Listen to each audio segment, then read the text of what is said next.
100 to 10, no? Ako na naman. Sige na, te. Ano masasabi mo dun sa nakita mo na Sa palad? palad niya, good health naman. Long life na haba. Para po yun siyang kinakausap. Oh. June 28, 1965. Ano siya, mabait, hindi maramot. Pag meron siya, madali siya magtiwala sa tao. Iwasan ka mo yung sobrang tiwala. Kasi, pag sobrang tiwala siya, marami nang aabuso sa kanya na tao sa paligid niya. Saka isa pa, madali siya magdesisyon. Parang Panalos-nalos gusto po niya. ba? Oo. Gusto niya. Pag ayaw niya. Mahaba ang pasensya, masama magalit. Madali magkapera, kaya lang madali maubos. Parang dumadaan sa palad niya pera. Sabi mo sa kanya, O sige, para kung kunyari po, kinakausap mo siya. mas malayo pa raw ang mararating mo. Kumbaga sa hindi lang yung bansang yan ang mapupuntahan mo. Marami pa. Darating daw yung time na 3 bansa mapupuntahan niya. Magkakasunod po. Oo. Kung hindi raw dito sa isa. Kasi, Mga ano pong lugar? ano siya? Europe, Asia, Oo, parang Europe. Europe part. Parang Europe. Type niya dun eh. Kahit ano po? Type niya pumunta ron. Ano po? Type niya pumunta. Type niya pumunta. Oo. Gusto niya pumunta sa Europe. Mararating niya raw yun. Yung bansang gusto niya mapuntahan, mararating mo. Kaya lang, sobra kang magastos sa pera. Kaya iwasan mo. Pero matulungin ka, hindi ka maramot sa pera. Pag may pera ka, madali kang lapitan. Kaya lang, pag ikaw ang nawalan, walang tutulong sa'yo. Ang maigi sa'yo, mag-ipon ka, hindi yung puro palabas. Kasi puro palabas ang pera. Marami ka pang plano sa buhay, ha? Hindi ka pa kontento. Priority mo, mga anak mo. Yung 5 mong anak, 5 ba kayo? Ha? Nabuhay na nabuhay. Oo. Pero ilan po ang nakikita nyo? Ang nakikita ko, 10. 10 ba? 10 ba kayo? Ilan? 8. Hindi, ilan po talaga? Nasa 10 pababa. Nasa 10 pa baba. Baka Alam ko yung meron. tatay mo may ibang anak. Oh? Diba? Kaya 10. Hindi ko lang alam kung may namatay kang kapatid. Baka may namatay ka. Yung kapatid, yung tatay ko, merong naanak na iba? Oo, may oral, may nalaglag. Pero matatag sa buhay, hindi sumusuko. Kahit na anong hirap. Kasi ang mga culture, yan eh, masigasig sa buhay yan. Teka lang po, lilinawin ko lang kasi maririnig to ni mama. Yung pong nakita nyo sa tatay ko, hindi sigurado na nakaanak siya sa iba? Hindi, parang Baka lang. pero ang nanay mo, Kasi nung tinanong mo ako, sabi mo parang hindi naman kami umabot sa ang gano'n. nanay mo, pag namumroblema ang mga anak, hindi makatiis yan. Na hindi niya solusyonan. Yung problema ng anak. Pag may anak siyang dumaing sa kanya, nadadala siya. Kasi siya, malambot ang puso. Opo. Malambot ang puso niyan. Mabait. Martir. Giting na giting sa Higit sa lahat, masigasig siya mabuhay sa sarili niya. Hindi yan hingi ng tulong ng iba. Ma-pride siya. Ganun? Mataas ang pride. Oo. Hindi yan bumababa. Gusto niya lagi siyang nasa taas. At saka ang mother mo, nagsikap yan sa sarili niya. Hindi yan humingi ng tulong sa iba. Marami siyang plano, hindi niya nagawa. Pero mas magtagumpay siya sa ibang bansa. Sa ibang bansa siya nag-work. Para nandun yung niya, nandun yung field niya, wala rito. Wala rito yung swerte niya, nasa malayo. Pero okay naman. Maganda naman na nakikita ko sa ibang bansa na buhay niya. Ang gusto lang niya mangyari, matulungan niya kayong lahat. Gusto niya makarating din daw kayo doon. Sa pagsisikap niya na gusto niyang mangyari. Gusto niya lahat kayo makarating sa ibang bansa. Magkakatotoo po kayo? Yun nga plano niya eh. Basta sinabi niya, gagawin niya, mangyayari. Oo, mangyayari. Stick to sa pag-ibig, ha? Hindi yan sa lawahan. Pag nagmahal, isa lang. Ewan ko lang yung tatay mo kung kung meron pang minamahal na iba. Bakit nakikita niyo po ba? Kasi malapit sa babae. Yung tatay. Talaga? Saan niyo po nakita yun? Parang minsan namumroblema rin siya sa pag-ibig. Nakita niyo po sa palad niya? Sa mukha? Sa mukha niya. Parang ano lang. Parang pilit lang yung ano niya. Pero may problema siya. Sa tatay mo. Parang namumroblema siya. Pero yun ba ay sa sarili lang niya, siya lang ang nag-i-stress o meron talaga? Meron. Meron siya kinai-stressan.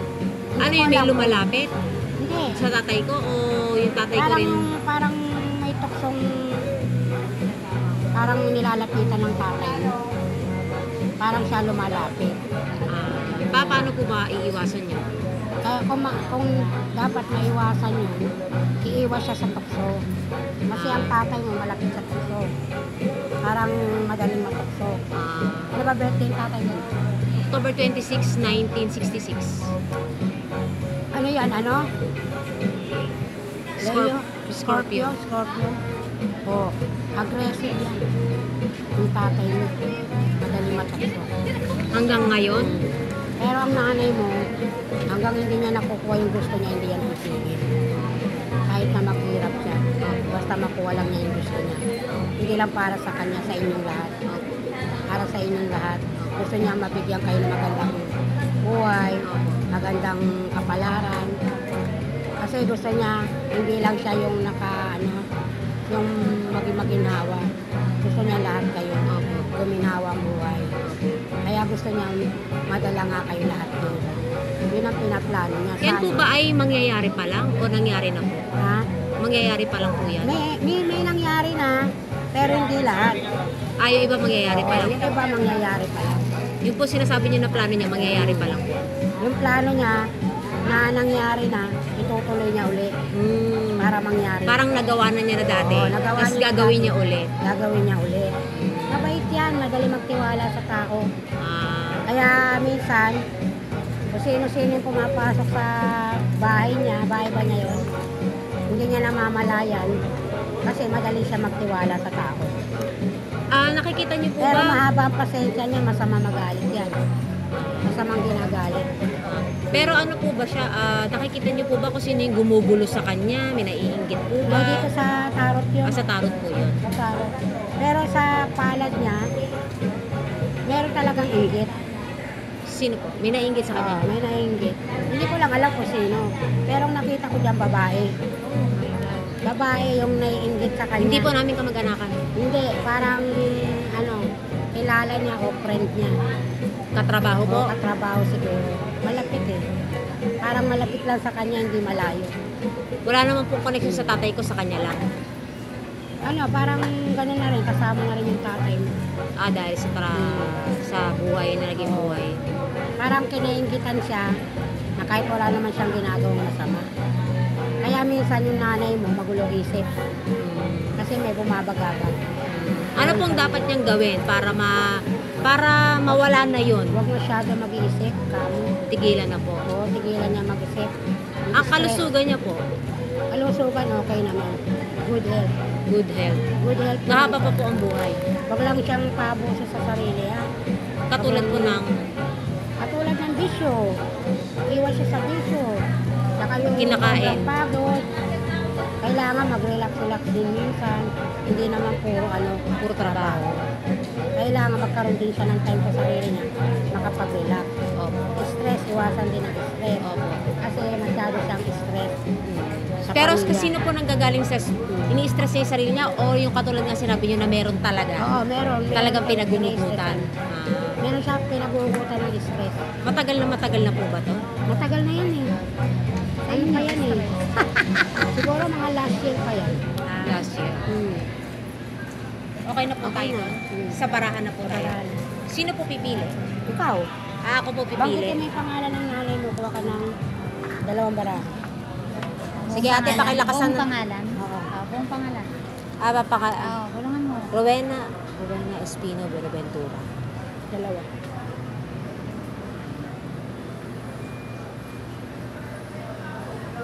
Ate, pakilakasan na lang po Sinisipon kasi ako, may nagwapo. Ayan oh. May May lihim na naiinggit sa kanya. Basta nandun lang po sa katrabaho niya. Parang malapit. Pilipino po ba o ibang Pinay. lahi? Hindi naman naiinggit ang mga foreigner. Ah, Pilipina yan. Pilipina. Kapwa Pinay. Ma-describe niyo po ba kung sino yun? Ano, medyo bata sa kanya ng konti. Saka, Ano daw po ang kinainggitan? siguro sa trabaho, hindi natin alam. Baka yung uri ng trabaho nila. Parehas lang magkaiba. naman yata sila ng trabaho. Bakit nainggit pa? Parang malapit kasi sa boss, yung mother niya. Ah, Parang close. Yung naiinggit siya sa pagiging close niya doon sa may-ari o sa boss. Sa mataas. Pati mo sa tatlong natin.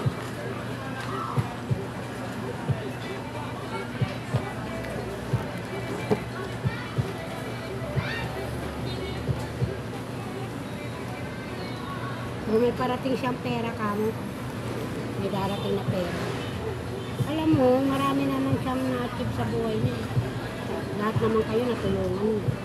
Kaya lang, parang meron pa siyang gusto makuha. Hindi pa niya nakukuha. para sa sarili po ba niya o sa amin? Sa inyo mga anak niya. Siya po ba wala siyang ano sa buhay niya? Parang naman, pangarap. Wala naman siyang ano.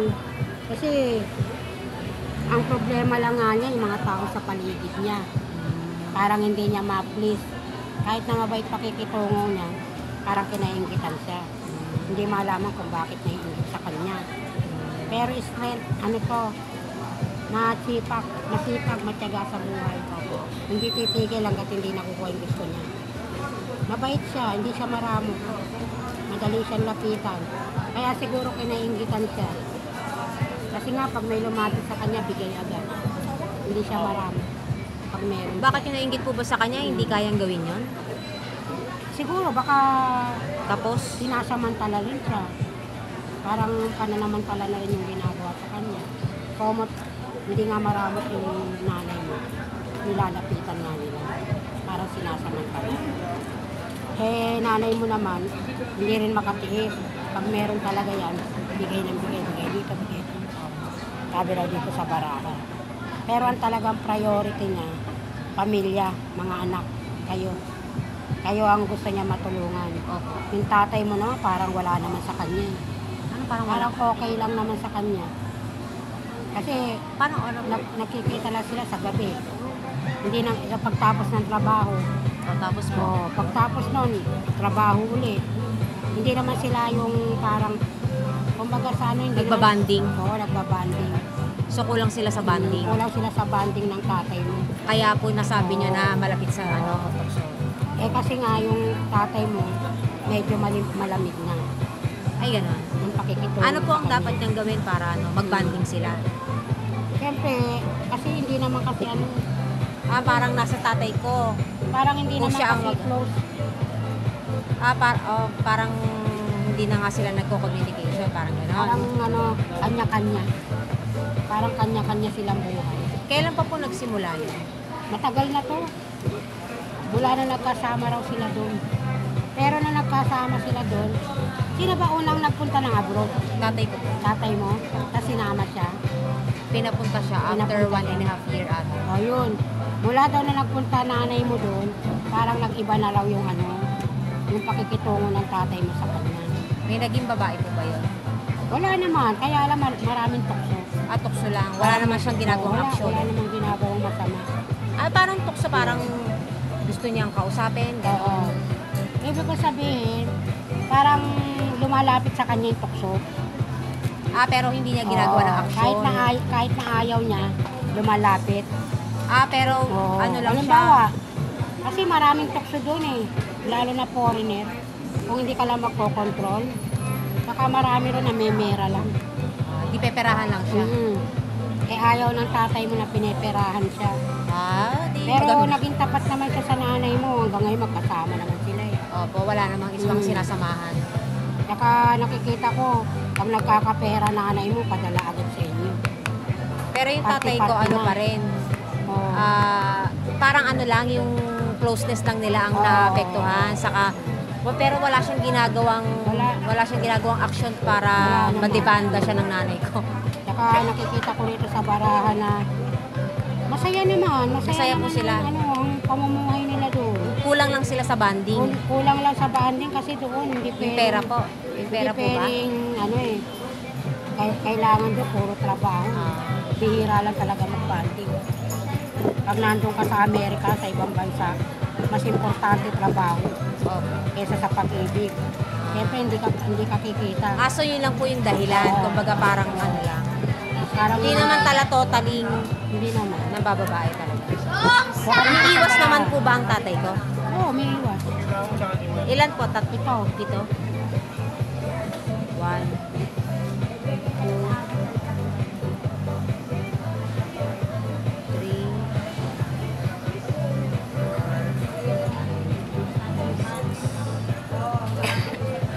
7. Ano tanong mo rito? Nasagot na po ba yung tinatanong niya na sino yung nanggugulo sa kanya? Nasagot na po, no? Oo. Babae. Ano yung tanong mo?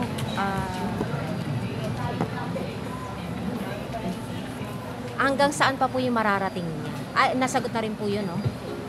Ano ba maganda itanong? Hanggang till death do us part ba sila? Tayo.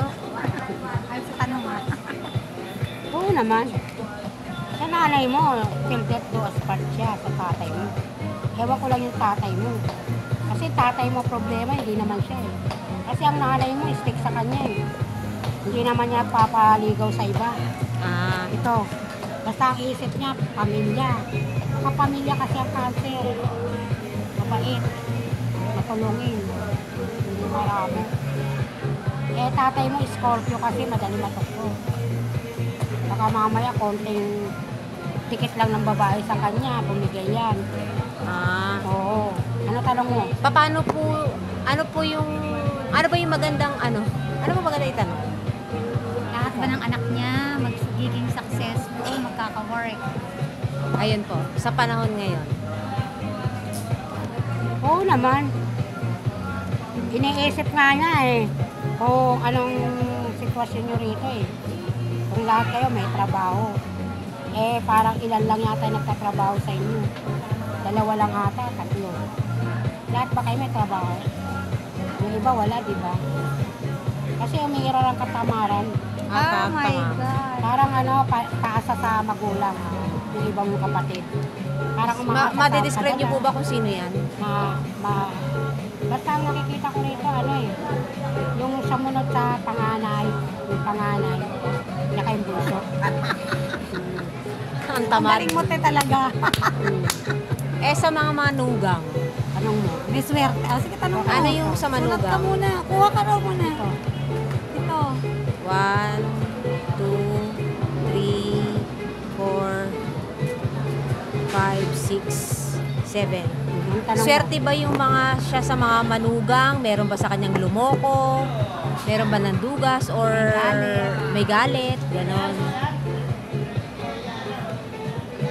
Wala naman. Pero meron daw isang parang parang nananamantala rin sa kanya. Madedescribe niyo po ba kung sino yan? Siguro yung asawa ng pangalawa. Oh my God. Paano pong nananamantala? Parang lagi may problema, hingi ng hingi. Pero totoo yung problema niya o gawa-gawa lang? Parang minsan sinungaling. Oh my God. Hindi naman masyadong kailangan. Pero Gumagawa lang kung makahingi siya sa mother mo. Eh mother mo naman, syempre bigay agad. Ayaw nga niya nagkakaroon kayo ng problema eh. Hindi, hindi specific niyo po. May sakit Hindi, wala naman pala. hindi specify niyo po parang ano pang nakikita niyo sa kanya para malaman namin kung yun talaga yun. Ano pa pong nakikita niyo? Mapagsamantala nga siya, hindi lang sa inyo. Hindi, ano ba yung description na Ayaw niya mag-work. Ayaw niya Oo. mag-work? Kasi maasa Parang lang. May tamad. inaasahan. May Parang inaasahan. tamad siya. Parang umaasa siya sa bigay, ganun. Hindi, pero sino po yan? Anong description para malaman namin na siya? Anong description? Kasi 3 yung kapatid ko eh. Pangalawa, anong araw eh? Ang Yung sabi mo, pangalawa. Pangalawang asawa ng pangalawang anak. Panganay. Pangalawa sa panganay niyo. Okay. Oo. Ito, kuha ka. MG. Tugot natin ba't 4, 5, 6, 7. Ano yung follow-up? Ano Pangatlo yung na po to, no? O pang-apat? apat na isa na yun. Yung mga sige, sa mga Magkakatrabaho ba yung mga anak? May Mga pag-asa anak? bang magkatrabaho? hindi, nasagot na yun eh. Yung mga pamangkin kaya. O, dito. Yung mga pamangkin po, Ano? ano pong may masusundan pa ba o ano? Madami Magiging pa. successful ba? Magiging ano ba? Nakalayo ba sa amin ng loob? Or ano? Hindi naman. Parang ano naman sila, masisipag. Mga... Magsipag-aral. Tsaka nakikita ko naman na nagpoporsige naman sila. Lahat ng pamangkin. Okay. Lahat sila, isa pa. Last na to, no? Ano pa ba? Hindi pa nasasagot yung kung magkakatrabaho ang mga anak. Nasagot Ang sabi- na nga. Ang sabi lang ni ate, mga tamad ang anak, umaasa lang. Di ba, Teno? Hindi, sabi niya magkakaroon daw. Pero parang umaasa, karaniwan. Oh. Kahit na may trabaho, parang paasa pa rin. Okay. Ayan Parang po. mas lamang yung paasa nila Kesa sa kesa trabaho sa trabaho nila. Ano pa ba yung pinakamagandang tanong? Ah, Bilang magulang, ano pa yung pwede? kakabahay ba sila? Parang Sino nasagot doon? na yan eh. Nasagot mo na ba Doon? yun? Ano ang swerte namin pamilya? Anong swerte ng nanay ko doon sa bahay at negosyo? Kasi ang nanay mo naman, nakikipagsapalaran din naman yan eh. Kung ano yung magpaano sa success. Kaya ginagawa naman. Pero Basta- magkakanegosyo po ba siya? O, basta plano niya. Basta ginusto lang niya. O, basta ginusto lang niya. Gusto niya. Tapos na po tayo sa kanya. Tapos Sige. na. Sige. Ano ko muna. Thank you po, Madam Lot. Opo.